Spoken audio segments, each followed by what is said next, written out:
Мин Милли китапханәнең мәдәни чаралар һәм күргәзмәләр бүлеге хезмәткәре.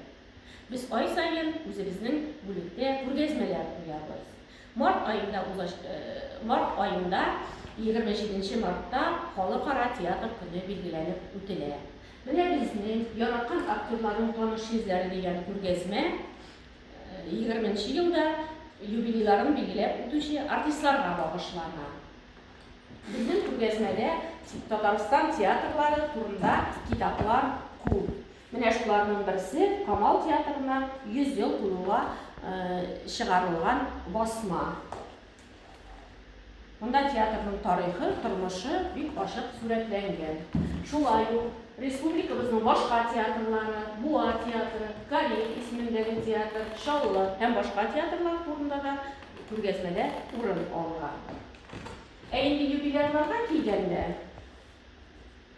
Шамил Закиров, Камал театрының директоры, аңа быел 75 яшь тулган булыр иде.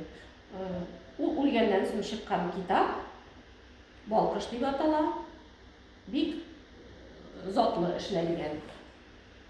Шулай ук Камал театрында башка юбилейларда күп. Хәлим Җәлилев, Наилә Гәрәева, Әсгар Шакировлар 80 яшьләрен билгеләп үтәләр. Алар турында китаплар чыккан, газет-журналларда мәкаләләр бар.